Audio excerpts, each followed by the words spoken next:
Hi நண்பர்களே, நலம் 360 சேனலுக்கு உங்களை அன்போடு வரவேற்கிறேன். இன்னைக்கு நம்ம வீடியோவில் எதை பற்றி பேச போகிறோன்னா கீழாநெல்லி. கீழாநெல்லின்னு சொன்னால் எல்லாருக்கும் நினைவுக்கு வர்றது என்ன தெரியுமா? குடல் நோய், கல்லீரல், முழுங்கல் இதெல்லாம் தான். ஆனால் இந்த சிறிய செடியில் எத்தனை அற்புதமான மருத்துவ குணங்கள் இருக்குன்னு தெரியுமா? நம்ம வீட்டு வாசலில் கூட வளரக்கூடிய இந்த செடி நம்ம உடம்புக்கு செய்கிற நன்மைகள் நீங்கள் அறிஞ்சிங்க அப்படின்னா அசந்து போவீங்க. பழைய சித்தர்கள் இதுக்கு கிடாரி பசிரியான் அப்படின்னு ஒரு பேர் வச்சுருக்காங்க. அது மட்டும் இல்லாமல் நெல்லிக்கீரை, பீவர் பிளான்ட் அப்படின்னு கூட இதுக்கு ஏகப்பட்ட பேர் வச்சு அழைச்சிருக்காங்க. இன்னைக்கு நம்ம இந்த வீடியோவில் கீழாநெல்லியோட அனைத்து பயன்களை பற்றியும், நம்ம உடம்புல எப்படி வேலை செய்துன்றதை பற்றியும், இது என்ன மாதிரி நோய்க்கெல்லாம் மருந்துன்றதை பற்றியும் விரிவாக தெரிஞ்சுக்க போகிறோம்.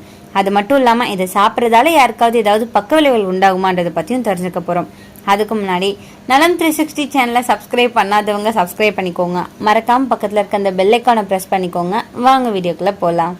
காடுகளில், பக்கத்து கால்வாய்களில், ஈரமான மண்ணில் தானாக வளரக்கூடிய மூலிகை தான் இந்த கீழாநெல்லி. 60க்கும் மேற்பட்ட நாட்டு மருத்துவங்களில் பயன்படுத்தப்பட்டு வருது. சித்த மருத்துவம், ஆயுர்வேதம், யுனானி, நாட்டு மருத்துவம் எல்லாத்துலேயுமே முக்கிய இடம் பிடிச்சிருக்கு. கல்லீரல் பராமரிப்பு அப்படின்றது இதோட முக்கிய வேலைங்க. இதை ஸ்டோன் பிரேக்கர் பிளான்ட்னு கூட வெளிநாட்டில் சொல்லிட்டு இருக்காங்க. இந்த செடியோட சின்ன சின்ன கிளை, இலை, விதை எல்லாமே மருந்துங்க. இதில் டானின்கள், flavonoids, beta sitosterol, linoleic acid, vitamin C, antioxidants இது எல்லாமே நம்ம உடம்புல டீடாக்ஸ் செய்ய உதவியாக இருக்கும். எவ்வளோ பெரிய நோயாக இருந்தாலும் அதை வீட்லேயே சரி செய்து கொள்கிற திறமை படைச்சவங்க தான் நம்மளோட முன்னோர்கள். அப்படி அவங்க பயன்படுத்தின மூலிகையில் ஒன்று தான் இந்த கீழாநெல்லி. இந்த கீழாநெல்லி ஒன்றும் கிடைக்கக்கூடாத ஒரு பொருள் கிடையாதுங்க. ரொம்பவே எளிமையாக, சாதாரணமாக வயல்வெளிகளில் ஈரமான நிலப்பரப்பில் காணப்படுற ஒரு சின்ன தாவரம் தான். பார்க்க புளிய மர இலைகள் மாதிரி இருக்கும். இந்த கீழாநெல்லி இலைகள்ல இருக்கிற பில்லாந்தின் அப்படின்ற மூலப்பொருள் இந்த இலைகளுக்கு கசப்பு சுவையை தருதுங்க. இலைகளுக்கு கீழ் நெல்லி போன்று ஒரு காய் சிறியதா இருக்கிறதால இந்த தாவரத்திற்கு கீழாநெல்லி அப்படின்னு பெயர் வந்தது. இது அவ்வப்போது உணவுல சாராக்கியும் குடிச்சு ஆரோக்கியத்தை காத்திருக்காங்க.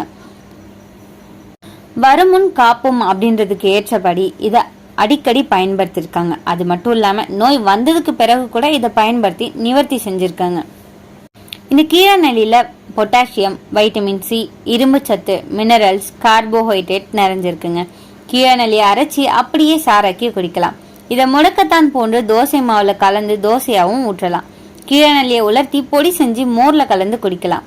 வெந்நீர்ல கலந்து குடிக்கலாம். கீழாநெல்லி வேற மண் போக சுத்தம் செஞ்சு பசுமாலோட சேர்த்து அரைச்சும் குடிக்கலாம். கீழாநெல்லி இலைய போன்ற அதோட காய்களையும் வேறையும் கூட பொடித்து மருத்துவ குணங்களோட பயன்படுத்தி வருவாங்க. உடல் உறுப்புகளை மட்டும் இல்லாம வெளிப்புற அழகையும் பாதுகாக்க இதை பயன்படுத்துறது உண்டு. கூந்தல் வளர்ச்சியிலும் முன்னோர்கள் இந்த கீழாநெல்லியை பயன்படுத்தியிருக்காங்க. எந்த உறுப்புகளை எப்படியெல்லாம் பாதுகாக்குது அப்படின்றத பத்தி இன்னைக்கு நம்ம முழுசா தெரிஞ்சுக்கலாம். மஞ்சள் காமாலை. கிராமங்கள்ல இன்னைக்கும் மஞ்சள் காமாலைக்கு நாட்டு மருத்துவ வைத்தியத்தை தாங்க பின்பற்றுறாங்க. அலோபதி மருத்துவ சிகிச்சை எடுக்கிறவங்களும் மஞ்சள் காமாலைக்கு நாட்டு வைத்தியத்தையும் சேர்த்து எடுத்துக்கொள்றதுண்டு. கீழாநெல்லி இலைய சுத்தம் செஞ்சு அம்மியில அரைச்சி கொஞ்சம் உருண்டையாக்கி தினமும் ஒரு உருண்டை சாப்பிட வேண்டும். தொடர்ந்து 15 நாட்கள் சாப்பிட்டு வந்தாங்கன்னா மஞ்சள் காமாலை கட்டுப்படும். அதிக கசப்பு அப்படின்னு நினைக்கிறவங்க கீழாநெல்லி பொடிய நீர்ல கொதிக்க வச்சு ஒரு சிட்டிகை சீரகத்தூள், இனிப்புக்கு பனற்கண்டு அல்லது தேன் சேர்த்து குடிச்சோம் அப்படின்னா காமாலை குணமாகும். மோரை நீர்மோராக பெருக்கி அதுல விழுத கலந்து குடிச்சாலும் காமாலை குணமாகும். கல்லீரலை சுத்தம் செஞ்சு ஆரோக்கியத்தை அதிகரிக்குதுங்க. உடல் உறுப்புகளுக்கு அவ்வப்போது சுத்தம் செய்ய வேண்டுங்க. கல்லீரல்ல இருக்கிற நச்சுக்களை அவ்வப்போது வெளியேற்றவும் கல்லீரல் கோளாறுகள் உண்டாகாம இருக்கவும் இந்த கீழாநெல்லி சாரை குடிக்கலாம். மாதம் ஒரு முறை வெறும் வயிற்றுல கீழாநெல்லியிலேயே அரைச்சி சாராக்கி பெரியவங்க 30 மில்லி அளவும் சிறியவர்கள் 15 மில்லி அளவும் குடிச்சு வந்தா கல்லீரல் சுத்தமாகும். கல்லீரல்ல சேர்ந்திருக்கிற நச்சுக்களை வெளியேற்றும். கல்லீரல் பாதிப்புல இருந்து எப்பவுமே நம்ம பாதுகாப்பா வச்சுக்கொள்ள இந்த கீழாநெல்லி உதவும். சிறுநீரகத்தை பாதுகாக்குது. சிறுநீரக கற்கள் பிரச்சனை பெரும்பாலானவருக்கு எதிர்கொள்ள இந்த காலம் ரொம்பவே கடினமா இருக்குங்க. இந்த கற்கள் சிறியதா இருக்கும் போதே அதை கரைச்சி உடைச்சி வெளியேற்றாவிட்டா அது வளர்ந்து ஆபத்தை உண்டாக்கும்.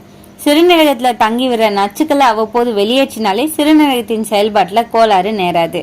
இதை செய்ய துணை புரிவதுதான் இந்த கீழாநெல்லி. கீழாநெல்லியை சுத்தம் செஞ்சு அதுல 3 மடங்கு அளவு நீர் சேர்த்து கொதிக்க வச்சுக்கோங்க. நீர் ஒரு பங்கா சுண்டியதுமே அதை குடிச்சு வர வேண்டும்.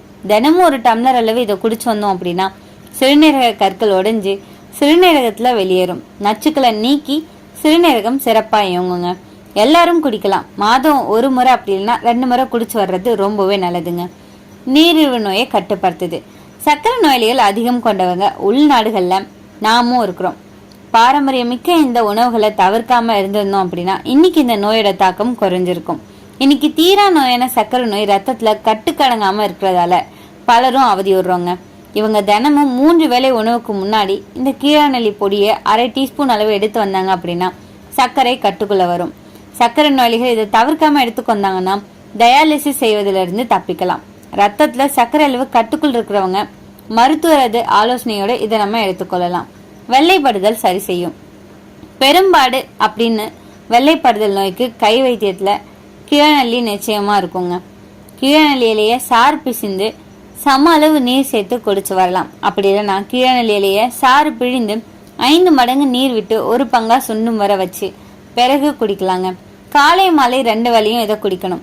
இந்த நீரை குடிக்கிறதுக்கு 1/2 மணி நேரத்துக்கு முன்னாடி குடித்த பிறகு 1/2 மணி நேரம் கழிச்சு வேறு எந்த ஆகாரமும் சாப்பிடக்கூடாது. தொடர்ந்து குடிச்சு வந்தோம் அப்படின்னா வெள்ளைப்படுதல் அப்படின்ற பெரும்பாடு குறைவதை நீங்க உணர முடியும். உஷ்ணத்தை தணிக்கும். உடலோடு உடல் உறுப்புகளும் உஷ்ணம் தாக்கினா பாதிப்பை உண்டாக்கும். வயிற்றுப்புண் வயிற்று கோளாறுகள் கூட அதனால உண்டாகுங்க. உடல் உஷ்ணம் வயிற்றுல புண் வாயில புண் போன்றவற்றை உணர்ந்தால் கீழநெல்லி இலையை அரைச்சி விழுதாக்கி 1 டம்ளர் மோர்ல 1/2 டீஸ்பூன் அளவு கலந்து லேசா உப்பு சேர்த்து குடிச்சு வந்தோம் அப்படின்னா வயிற்று புண் குணமாகும். வயிற்று கோளாறும் நீங்கும். கூந்தல் பராமரிப்பிலும் கீழநெல்லிக்கு தனி இடம் இருக்கு. தலை உஷ்ணத்தால முடி உதிர்வு பிரச்சனை அதிகமாக இருக்கிறவங்க கீழநெல்லி இலையை அரைச்சி முடியில தடவி 30 நிமிஷம் ஊற வச்சு குளிச்சோம் அப்படின்னா முடி உதிர்வு சட்டுன்னு நிற்குங்க. உடல்ல சரும வியாதிகள் இருக்கிறவங்க கீழநெல்லி இலையோட மஞ்சள் சேர்த்து அரைச்சி சருமத்துல தடவி ஊற வச்சு குளிச்சா சரும பிரச்சனையும் ஓடிவிடும். இதோட முக்கிய வேலையே கல்லீரலை சுத்தம் செய்யறது தாங்க. நேச்சர் பெஸ்ட் லிவர் டானிக்னு சொல்லலாம். இது உலகமே இப்படிதான் சொல்லிக்கிட்டு இருக்கு. அந்த அளவுக்கு இது நமக்கு நன்மையை தருது. ஃபேட்டி லிவர் கிரேட் 1 கிரேட் 2 பேஷண்ட்க்கு ரொம்பவே பயனளிக்குதுங்க. கல்லீரல் என்சைம்ஸ் லெவலை இது குறைக்குது. இந்த கீழநெல்லியை எப்படி பயன்படுத்தலாம்? பச்சை இலைகளை 7 to 10 எடுத்து நல்லா சாப்பிடலாங்க. அப்படி இல்லைன்னா ஜூஸ் மாதிரி செஞ்சு சாப்பிடலாம். 20 இலைகளை எடுத்து 1/2 கிளாஸ் தண்ணீர் விட்டு நல்லா அரைச்சி காலையில வெறும் வயிற்றுல குடிக்கிறது ரொம்பவே நல்லதுங்க. அப்படி இல்லைன்னா கஷாயம் மாதிரி போட்டு குடிக்கலாம். ஒரு கைப்பிடி நிறைய இலை எடுத்துக்கோங்க. அதுல 2 கப் தண்ணீர் விட்டு நல்லா கொதிக்க விடுங்க. அது 1 கப் அளவுக்கு சொன்னதுக்கு அப்புறம் அதை வடிகட்டி காலையிலயும் ஈவினிங்லயும் குடிக்கலாம். பவுடர் மாதிரி செஞ்சும் நம்ம இதை சாப்பிடலாங்க. ரெகுலரா அந்த பவுடரை வார்ம் வாட்டர்ல போட்டு டெய்லி மார்னிங் குடிக்கலாம். இது ரொம்பவே நல்லது. உடம்புக்கு நல்லதுன்னு நினைச்சிட்டு எல்லாரும் அளவுக்கு அதிகமா சாப்பிடக்கூடாதுங்க. அளவுன்றது ரொம்பவே முக்கியம். பிபி இன்னும் குறையலாம். ஸோ லோ பிபி இருக்கிறவங்க இதை அதிகமாக எடுத்துக்கொள்ளக்கூடாது. பிரெக்னென்ட் லேடிஸ்லாம் அவாய்ட் பண்ணுறது நல்லதுங்க. தாய்ப்பால் கொடுக்கும் பெண்களும் இதை டாக்டர் ஆலோசனை இல்லாமல் சாப்பிடக்கூடாது. சர்க்கரை நோயாளிகள் தவிர்க்கணும். அது மாதிரி கிட்னி இஷ்யூஸ் இருக்கிறவங்களும் தவிர்க்கிறது நல்லதுங்க. ஒரு சிலருக்கு இதனால அலர்ஜி ஏற்படலாம். ஸோ கவனமாக இருக்கிறது ரொம்பவே நல்லது.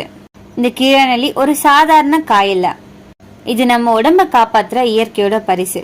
குறிப்பா கல்லீரல், சிறுநீரகம், கல்லீரல் காமாலை, கல் கரைப்பு, வைரஸ் காய்ச்சல் இதுக்கு மறுபடியும் சொல்லணும்னா கீழநெல்லி தான் நம்பர் 1 சொல்லலாம்.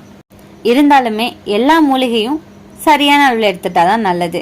மிதமான அளவில் சரியான காலம் பார்த்து சரியான அளவில் சாப்பிட்டாதான் நமக்கு பயனளிக்கும். இப்படி பயன்படுத்தினால்தான் நல்ல பலன் கிடைக்கும். உங்கள எத்தனை பேர் கீழநெல்லி ஜூஸ் குடிச்சிருக்கீங்கன்னு கமெண்ட்ல சொல்லிடுங்க. இன்னைக்கு நான் சொன்ன விஷயங்கள் எல்லாமே உங்களுக்கு ஹெல்ப்ஃபுல்லா இருக்கும்னு நம்புறேன். இந்த வீடியோ உங்களுக்கு பிடிச்சிருந்துச்சுன்னா லைக் பண்ணுங்க, ஷேர் பண்ணுங்க, மறக்காம நம்ம சேனலை சப்ஸ்கிரைப் பண்ணுங்க. அடுத்த ஒரு அற்புதமான வீடியோல சந்திக்கிறேன்.